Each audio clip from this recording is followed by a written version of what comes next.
विभिन्न संगठनात्मक एवं प्रचार प्रसार रणनीति बैठकों के बाद 4 अप्रैल से केंद्रीय कृषि राज्य मंत्री और बाड़मेर लोकसभा से भाजपा प्रत्याशी कैलाश चौधरी का चुनावी जनसंपर्क अभियान शुरू हो चुका है और चोहटन में होगी मंडल स्तर की जनसभाएं। केंद्रीय कृषि राज्य मंत्री और बाड़मेर लोकसभा से भाजपा प्रत्याशी कैलाश चौधरी आगामी 5 और 6 अप्रैल को संसदीय क्षेत्र की चोहटन विधानसभा क्षेत्र के विभिन्न मंडलों में जनसभा कार्यक्रमों को संबोधित करेंगे। नामांकन दाखिल करने के बाद केंद्रीय कृषि राज्य मंत्री कैलाश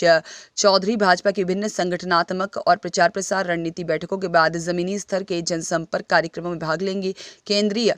कृषि राज्य मंत्री और बाड़मेर लोकसभा से भाजपा प्रत्याशी कैलाश चौधरी के साथ चोहटन विधानसभा के अंतर्गत आने वाले मंडलों की जनसभाओं में बाड़मेर विधायक डॉक्टर प्रियंका चौधरी और चोहटन विधायक आदूराम मेघवाल, स्थानीय जनप्रतिनिधि, पार्टी पदाधिकारी, कार्यकर्ता और आम जन उपस्थित रहेंगे। 4 अप्रैल को नामांकन की अंतिम तिथि के बाद बाड़मेर लोकसभा से भाजपा प्रत्याशी और केंद्रीय कृषि राज्य मंत्री कैलाश चौधरी के समर्थन में स्थानीय भाजपा संगठन ने आगामी चुनाव प्रचार प्रसार की रणनीति का रोडमैप तैयार कर लिया है। आगामी 4-5 दिन तक संसदीय क्षेत्र बाड़मेर, जैसलमेर, बालोतरा की अलग अलग विधानसभा में मंडल वाइज जनसभाएं आयोजित होगी और जनसभा में भाजपा प्रत्याशी चौधरी सहित स्थानीय विधायक, भाजपा के पदाधिकारी, कार्यकर्ता और आमजन उपस्थित रहेंगे। इस दौरान समय समय पर मंडल स्तर की जनसभाओं में प्रदेश और राष्ट्रीय स्तर के संगठन के पदाधिकारी और साथ में भाजपा नेताओं के प्रवास कार्यक्रम तय होंगे। मंडल स्तर की जनसभाओं से संबंधित तैयारियों को लेकर गुरुवार को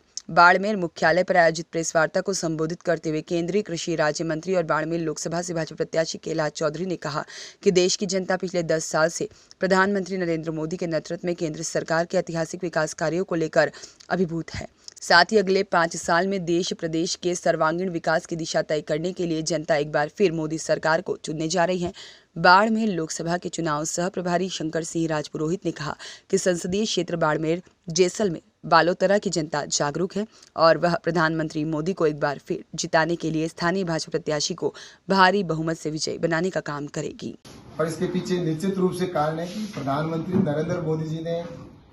देश की जनता के दिलों को जीता है और उनके जो काम करवाए हैं, जहां अगर इंफ्रास्ट्रक्चर की बात करते हैं तो देश भर के अंदर चाहे हाईवेज हो, चाहे हमारे रेलवे की कनेक्टिविटी हो, चाहे एक्सप्रेस वे हो, चाहे हमारे एयर कनेक्टिविटी हो, और इस प्रकार से जिस तरह से रिफाइनरी का निर्माण किया जा रहा हो या इंडस्ट्रीज को बढ़ावा देने का काम किया जा रहा हो, और इस प्रकार से कि इंफ्रास्ट्रक्चर हमारे देश का कैसे ताकतवर बने, ये जो काम हुए पिछले 10 सालों के अंदर, और जो गरीब कल्याण की योजनाएं हैं उन योजनाओं को नीचे तक उतारने का काम हुआ। हर परिवार को सुविधा मिले, युवाओं को रोजगार मिले, और जैसा कि यहाँ पर अधिक से अधिक कैसे रोजगार मिले, क्योंकि राजस्थान के अंदर जो सरकार थी उन्होंने उसके ऊपर ध्यान नहीं दिया था। और अब आने वाले समय के अंदर मैं आपको कह सकता हूँ कि हमारे ज्यादा से ज्यादा हमारे काम हो तो उसके ऊपर अगर राजस्थान की सरकार डबल इंजन की सरकार बनी है तो आने वाले वक्त के अंदर बाड़मेर, जैसलमेर के अंदर हम कैसे किसानों के लिए हम सुविधा कर सकते हैं, युवाओं को रोजगार के लिए, जैसा कि रिफाइनरी का काम चल रहा है या तेल के कुएं हैं या स्किल डेवलपमेंट के ऊपर हम अधिक बल देके और युवाओं को रोजगार दें। सुनील शर्मा की रिपोर्ट।